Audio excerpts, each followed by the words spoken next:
నమస్తే. ఇన్నాళ్ళు నన్ను సపోర్ట్ చేస్తూ, ఎంకరేజ్ చేస్తూ మీ ప్రేమని నాకు అందిస్తున్న ప్రతి ఒక్కరికి కృతజ్ఞతలు.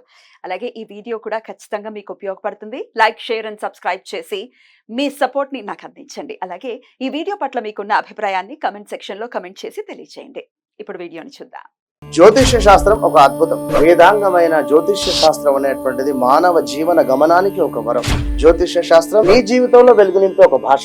ఆ భాష నీకు అర్థమైతే ప్రకృతి నీతో మాట్లాడుతుంది. అస్ట్రాలజీ నేర్చుకోవాలి అనుకునే వారికి అద్భుత అవకాశం. మురళీధర శర్మ గారి అస్ట్రాలజీ క్లాసెస్ అతి త్వరలో మొదలు కాబోతున్నాయి. 100% జాబ్ గ్యారంటీ. వివరాల కొరకు సంప్రదించండి. నమస్తే, వెల్కమ్ టు అవర్ ఛానల్. నేను పద్మిని. ప్రస్తుతంతో పాటు ప్రముఖ ఆధ్యాత్మికవేత్త, ఆస్ట్రోన్యూమరాలజిస్ట్, వేదిక్ వాస్తు స్పెషలిస్ట్, శ్రీ విద్య మరియు హనుమత్ ఉపాసకులు బ్రహ్మశ్రీ డాక్టర్ సిస్లా జయశంకర్ గారు మనతో పాటు ఉన్నారు. మాట్లాడతారు. సార్ నమస్తే సార్. సార్, శ్రావణ మాసం మొదలు కాబోతోంది. శ్రావణ మాసం అంటేనే చాలా పవిత్రమైనటువంటి మాసం. లక్ష్మీదేవికి ఎంత ప్రీతికరమైనటువంటి మాసమో శివుడికి కూడా అంతే ప్రీతికరమైనటువంటి మాసం. శివుడికి ప్రత్యేకంగా చాలా అద్భుతంగా స్వామికి సేవలు అవి అందిస్తూ ఉంటారు. కార్తీక మాసంతో సమానంగా ఉంటుంది. అసలు మాసం పేరు చెప్తేనే ఒక పండుగ వాతావరణం ఉంటుంది. ఖచ్చితంగా. అయితే ఈ శ్రావణ మాసంలో ఎలా ఉంటుంది అంటే, ఇక దక్షిణాయనం కూడా కంప్లీట్ గా ప్రారంభం అయిపోయింది కాబట్టి శ్రావణ మాసం రాశి ఫలాలు ఒక్కసారి మీరు మాకు తెలియచేస్తే, ద్వాదశ రాశులకి కూడా ఈ శ్రావణ మాసం నుంచి ఎలా ఉంటుంది, అసలు శ్రావణ మాసం ప్రత్యేకించి ఎలా ఉంటుంది అనేది ఒకసారి మీ ద్వారా తెలుసుకోవాలనుకుంటున్నాను. తప్పకుండా అమ్మా. ఈ ఆగస్టు నెలలో గోచారంలో గ్రహస్థితిని కనుక గమనిస్తే మనం గురువు వృషభంలో ఉన్నారు, అది శుక్రస్థానం. రాహు మీనంలోను, అది మళ్ళీ గురువు స్థానం. కేతు కన్యలోను, శని భగవానుడు కుంభంలోను, అది ఆయనకు స్వక్షేత్రం. రవి కర్కాటకంలోను, శుక్ర బుధులు సింహంలోను, కుజుడు వృషభంలోను సంచరిస్తున్నారు. ఈ నెల రవి కర్కాటక రాశిలో 17వ తేదీ మధ్యాహ్నం 1:20 వరకు ఉండి తర్వాత తన స్వక్షేత్రమైన సింహరాశిలోకి ప్రవేశిస్తున్నాడు. కుజుడు వృషభ రాశి నుండి తృతీయ స్థానమైన మిథున రాశిలోకి ప్రవేశిస్తున్నాడు. ఎప్పుడు సార్? ఆగస్టు 26 వరకు వృషభంలోను, తర్వాత మిథునంలోను ప్రవేశిస్తున్నాడు. శుక్రుడు ఆగస్టు 24 వరకు సింహంలోను, సింహం నుండి తర్వాత కన్యలోకి ప్రవేశిస్తాడు. బుధుడు ఆగస్టు 24 వరకు సింహంలో ఉండి వక్రించి కర్కాటకంలోకి ప్రవేశిస్తున్నాడు. బుధ వక్రగతి అనేది ఉంది ఈ మాసంలో ఖచ్చితంగా. రైట్.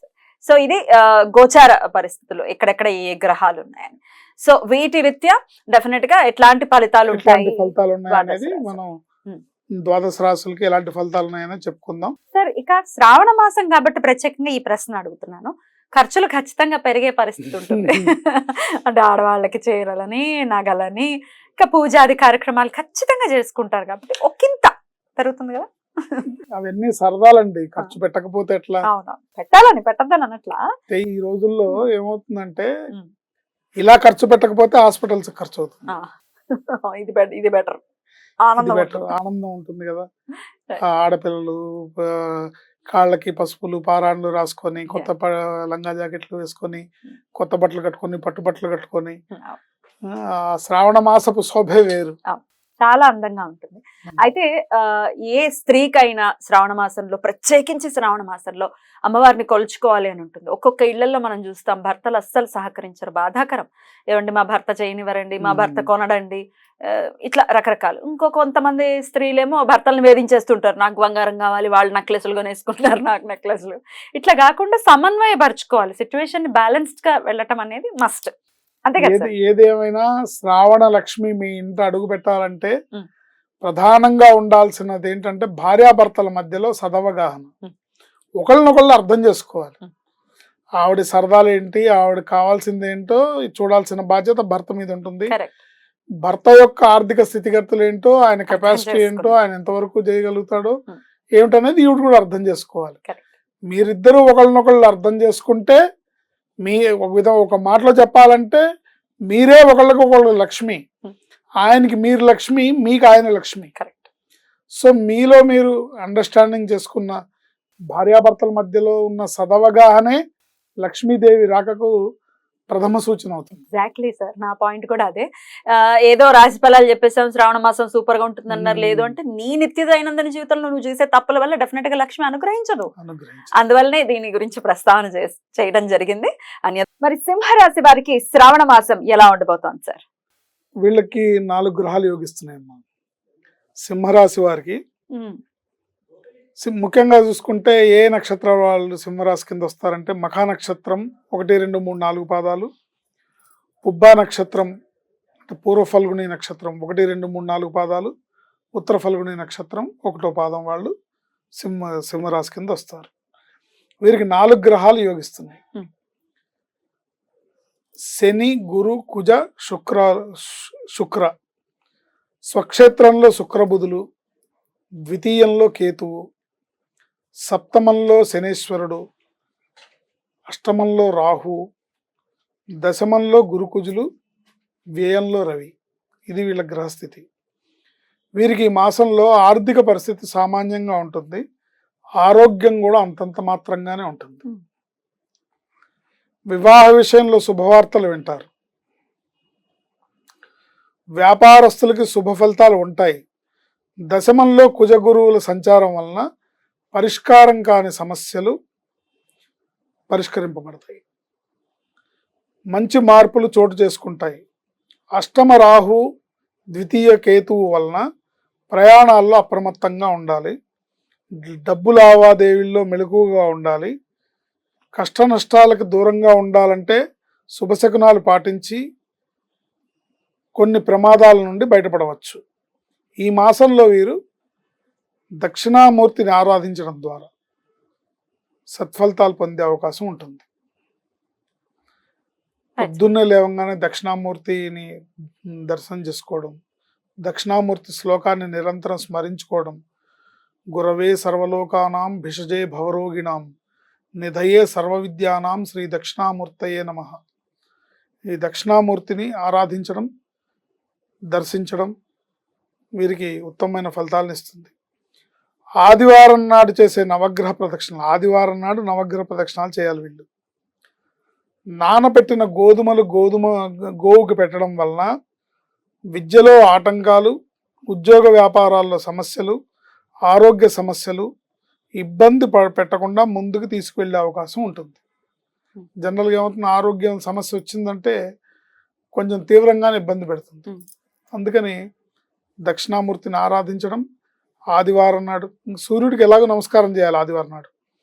ఆదివారం నాడు నవగ్రహ ప్రదక్షిణాలు చేయడం, గోవుకి గోమాతకి గోధుమలు దానాగా పెట్టడం, పెట్టినప్పుడు ప్రదక్షిణాలు చేయడం, గోవు 4 కాళ్ళ మధ్యలోంచి ప్రదక్షిణం చేస్తే కూడా చాలా విశేషమైన ఫలితం ఉంటుంది. దాని పొట్ట నుంచి చాలా విశేషమైన ప్రదక్షిణ ఎలా చేయాలి సార్? అంటే మోకాళ్ళ మీద చేస్తారు. మోకాళ్ళ మీద పడుకొని ఇటు నుంచి అటు వెళ్ళి మళ్ళీ తిరిగి మళ్ళీ దాని పృష్ఠభాగం నుంచి ఇటు వస్తామా? ముఖం దగ్గర నుంచి అక్కర్లేదు, దాని వెనక భాగం నుంచి. చాలా విశేషం. ఎన్ని రకాల పీడలు తొలగింపబడతాయంటే అన్ని రకాల పీడలు, మీ ఒంట్లో ఉన్న తెలిసి తెలియని పీడలన్నీ పోతాయి. అంత అద్భుతమైన ప్రాణి గోమాత. దాని ఆరాలోకి వెళ్తే ఇంకా ఆరా అనేది అద్భుతం అన్నమాట. సో మామూలుగా మీరు 100 ప్రదక్షిణాలు చేస్తే వచ్చే ఫలితం ఈ కాళ్ళ మధ్యలోంచి 2-3 ప్రదక్షిణాలు చేస్తే వస్తుంది. అయితే అవి బెదిరిపోతాయి కదా సార్, ఇట్లా ఎవరు పడితే వాళ్ళు వచ్చేస్తే బెదిరిపోయే పరిస్థితి ఉంటుంది. సో జాగ్రత్తగా చేయాల్సి ఉంటుంది, అంతేనా? బెదిరినా అట్లా ఏం బెదరవు. అంటే దాని కాపర్ ఉంటాడు కదా, మనకి ఇబ్బంది అని ఏమవుతుంది. సాధు జంతువు తల్లి ఎప్పుడు కూడా అంత ఇబ్బంది అంటే అవుట్ ఆఫ్ టెన్షన్ ఏదైనా నేను అనేది అదేదో హింసించేయాలి మనల్ని కాదు.